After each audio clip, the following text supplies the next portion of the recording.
ओम शांति। आज की तारीख है 23/12/2024 के बाबा के साकार महावाक्य। मीठे बच्चे, तुम बाप के पास आते हो रिफ्रेश होने।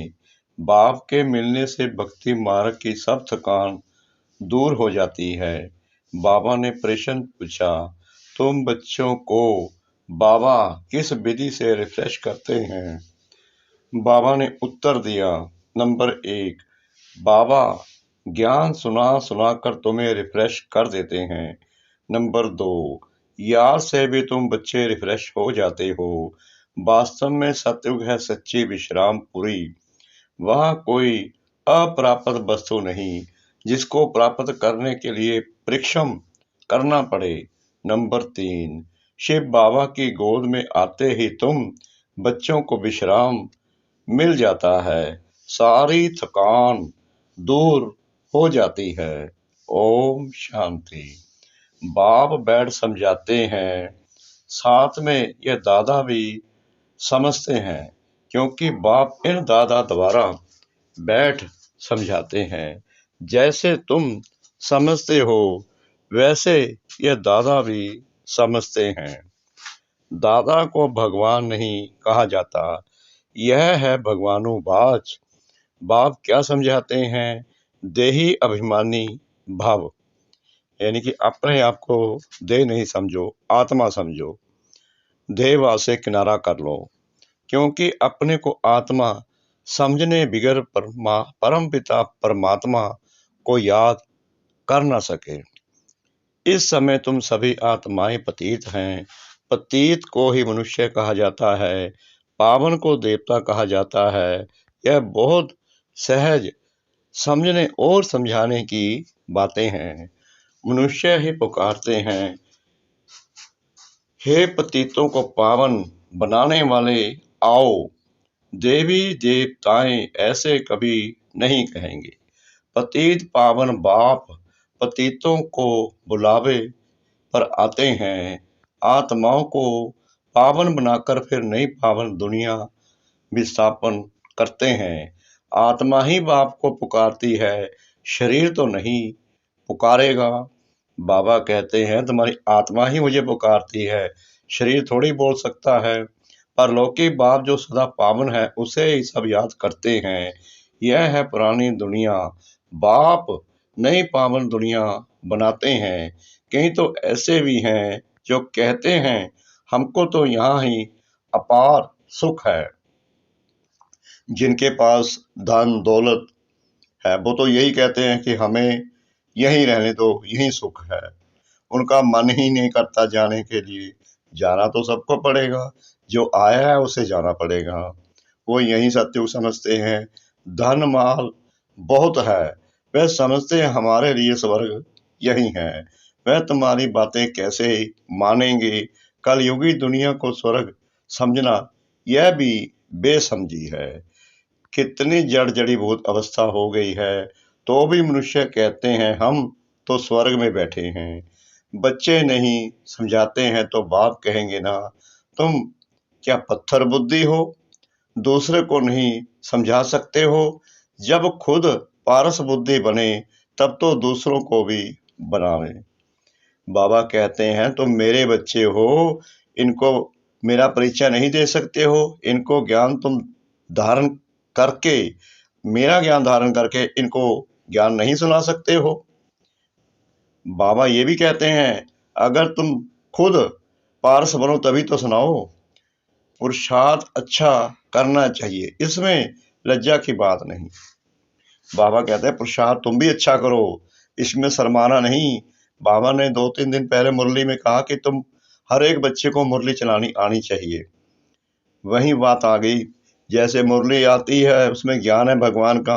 अगर तुम सुनोगे, कहोगे, खुद याद में रहोगे, तभी तुम्हारी बुद्धि में आएगा, तभी दूसरे को सुना सकोगे। कई बच्चे मुरली सुनाने के लिए शर्मा जाते हैं। बाबा कहते हैं, शर्माना नहीं है,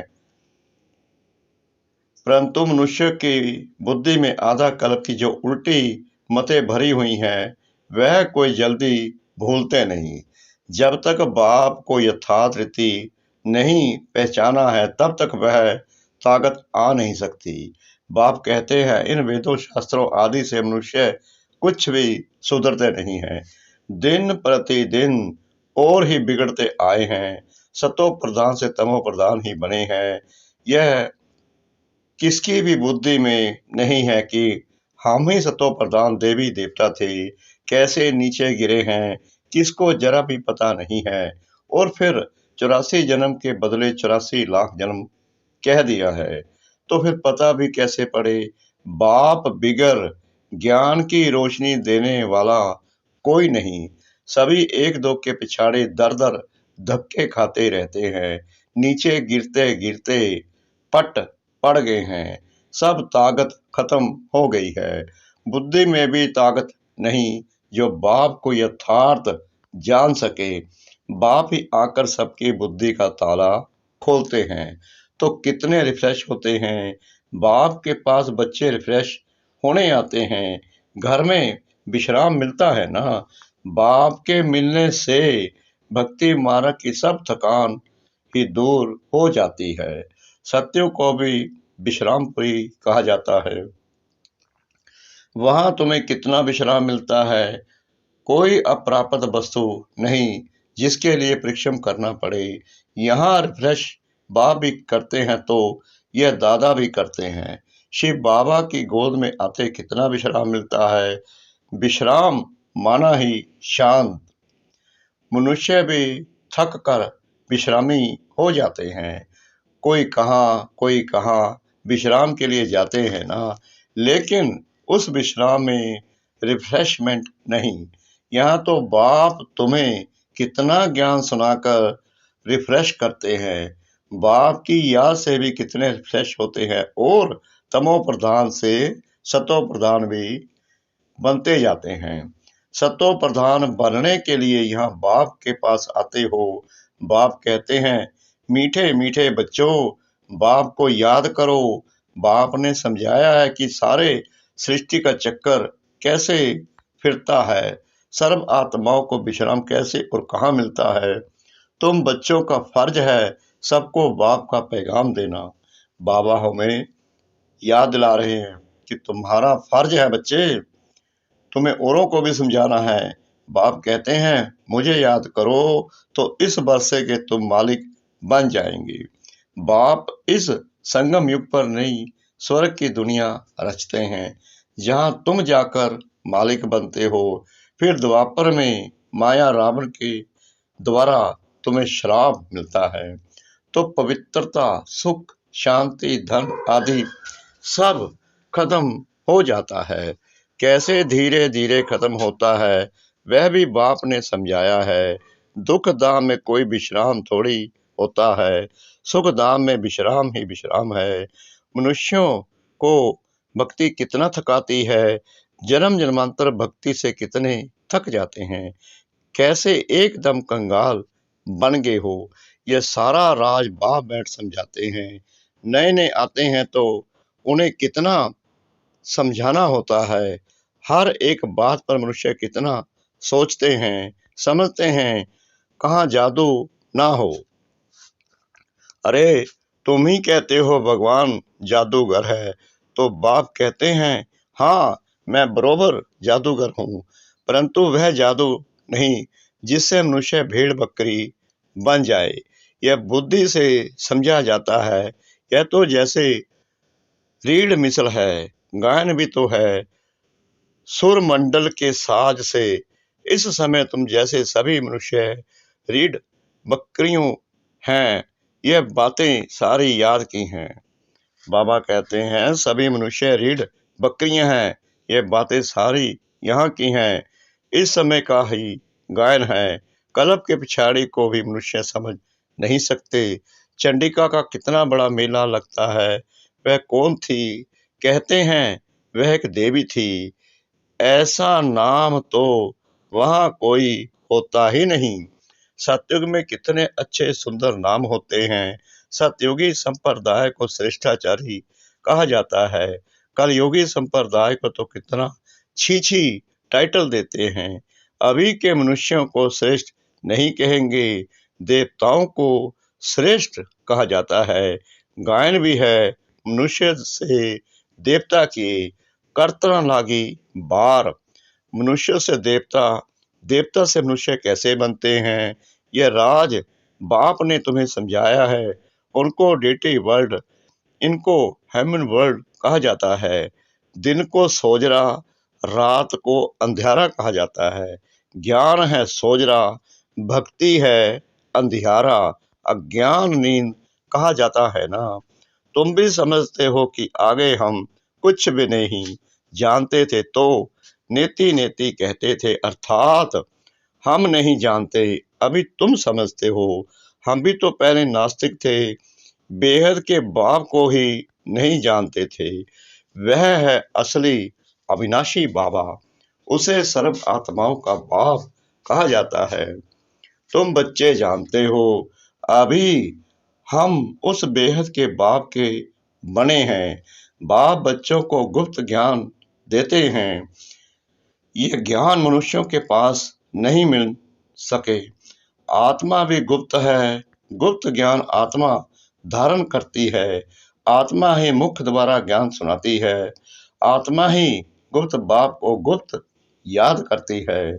बाप कहते हैं, बच्चों देही अभिमानी नहीं बनो। देह अभिमान से आत्मा की ताकत खत्म हो जाती है। आत्म अभिमानी बनने से आत्मा में ताकत जमा होती है। बाबा कहते हैं, देह के सब संबंध छोड़ आत्मा समझो। बाप कहते हैं, ड्रामा के राज को अच्छी रीति समझ कर चलना है। इस अविनाशी ड्रामा के राज को जो ठीक रीति जानते हैं वे सदा हर्षित रहते हैं। इस समय मनुष्य ऊपर जाने की कितनी कोशिश करते हैं। समझते हैं ऊपर में दुनिया है, शास्त्रों में सुन रखा है ऊपर में दुनिया है, तो वहां जाकर देखें। बाबा साइंस वालों की बात सुना रहे हैं कि साइंस वाले जो इतनी खोज करते हैं ऊपर, वो सोचते हैं कि ऊपर दुनिया है, ऊपर जाकर तो देखें। वहां दुनिया बसाने की कोशिश करते हैं। दुनिया तो बहुत बसाई है ना। भारत में सिर्फ एक ही आदि सनातन देवी देवता धर्म था और कोई खंड आदि नहीं था। फिर कितना बसाया है, तुम विचार करो। भारत के कितने थोड़े टुकड़े में देवताएं होते हैं। जमुना के किनारे पर ही परिस्थान था जहां यह लक्ष्मी नारायण राज्य करते थे। कितनी सुंदर शोभाए मान सत्व प्रधान दुनिया थी, नेचुरल ब्यूटी थी। आत्मा में ही सारा चमत्कार रहता है। बच्चों को दिखाया था श्री कृष्ण का जन्म कैसे होता है। सारे कमरे में जैसे रोशनी हो जाती है। तो बाप बैठ कर बच्चों को समझाते हैं, अभी तुम परिस्थान में जाने के लिए पुरुषार्थ कर रहे हो, बाकी ऐसे नहीं। तालाब में डुबकी लगाने से परियां बन जाएंगे, ये सभी झूठे नाम रख दिए हैं। लाखों वर्ष कह देने से बिल्कुल ही सब कुछ भूल गए हैं। अभी तुम अभूल बन रहे हो। नंबर वार पुरुषार्थ अनुसार विचार किया जाता है। इतनी छोटी सी आत्मा कितना बड़ा पाठ शरीर से बजाती है। फिर शरीर से आत्मा निकल जाती है तो शरीर का देखो क्या हाल हो जाता है।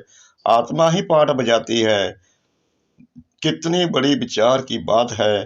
सारी दुनिया के एक्टर्स यानी कि आत्माएं अपनी एक्ट अनुसार ही पाठ बजाते हैं। कुछ भी फर्क नहीं पड़ सकता। हूबहू सारी एक्ट फिर से रिपीट हो रही है, इसमें संशय कर नहीं सकते। हर एक की बुद्धि में फर्क पड़ सकता है, क्योंकि आत्मा तो मन बुद्धि सहित है ना। बच्चों को मालूम है कि हमको स्कॉलरशिप लेनी है तो दिल अंदर खुशी होती है। यहाँ भी अंदर आने से ही एम ऑब्जेक्ट सामने देखते हैं तो खुशी तो जरूर होगी। अभी तुम जानते हो, हम यह देवी देवता बनने के लिए यहाँ पढ़ते हैं। ऐसा कोई स्कूल नहीं जहाँ दूसरे जन्म की एम ऑब्जेक्ट को देख सकें। तुम देखते हो कि हम लक्ष्मी नारायण जैसे बन रहे हैं। अभी हम संगम युग पर हैं, जो भविष्य में इन जैसा लक्ष्मी नारायण बनने की पढ़ाई पढ़ रहे हैं। कितनी गुप्त पढ़ाई है। एम ऑब्जेक्ट को देख कितनी खुशी होनी चाहिए। खुशी का पारावार नहीं। स्कूल व पाठशाला हो तो ऐसी है कितनी गुप्त, परंतु जबरदस्त पाठशाला है। जितनी बड़ी पढ़ाई उतनी ही फैसिलिटीज रहती है, परंतु यहाँ तुम पट पर बैठ पढ़ते हो। आत्मा को पढ़ना होता है, फिर चाहे पट पर बैठे चाहे तख्त पर, परंतु खुशी से खगियां मारते रहो कि इस पढ़ाई को पास करने बाद जाकर यह बनेंगे। अभी तुम बच्चों को बाप ने आकर अपना परिचय दिया है कि मैं इनमें कैसे प्रवेश कर तुम्हें पढ़ाता हूँ। बाप देवताओं को तो नहीं पढ़ाएंगे। देवताओं को यह ज्ञान कहाँ। मनुष्य तो मूझते हैं, क्या देवताओं में ज्ञान नहीं है। देवताएं ही इस ज्ञान से देवता बनते हैं। देवता बनने के बाद फिर ज्ञान की क्या दरकार है। लौकिक पढ़ाई से बैरिस्टर बन गया, कमाई में लग गया, फिर बैरिस्ट्री पढ़ेंगे क्या। अच्छा, मीठे मीठे सिकलते बच्चों प्रति माता पिता बाप दादा का याद प्यार और गुड मॉर्निंग। रूहानी बाप की रूहानी बच्चों को नमस्ते। हम रूहानी बच्चों की रूहानी बाप दादा को श्रद्धा भरी प्रेम भरी नमस्ते। शुक्रिया बाबा, शुक्रिया बाबा, शुक्रिया बाबा इस मीठी मीठी मीठी मुरली के लिए। धारणा के लिए मुख्य सार। नंबर 1, अविनाशी ड्रामा के राज को यथार्थ समझ हर्षित रहना है। इस ड्रामा में हर एक एक्टर का पार्ट अपना अपना है, जो हूबहू बजा रहे हैं। नंबर 2, एम ऑब्जेक्ट को सामने रख खुशी में खगियां मारनी है। बुद्धि में रहे हम इस पढ़ाई से ऐसा लक्ष्मी नारायण बनेंगे।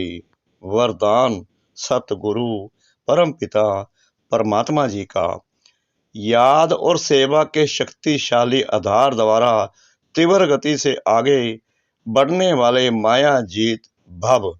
ब्राह्मण जीवन का आधार याद और सेवा है। यह दोनों आधार सदा शक्तिशाली हो तो तीव्र गति से आगे बढ़ते रहेंगी। अगर सेवा बहुत है, याद कमजोर है, व याद बहुत अच्छी है, सेवा कमजोर है, तो भी तीव्र गति नहीं हो सकती। याद और सेवा दोनों में तीव्र गति चाहिए।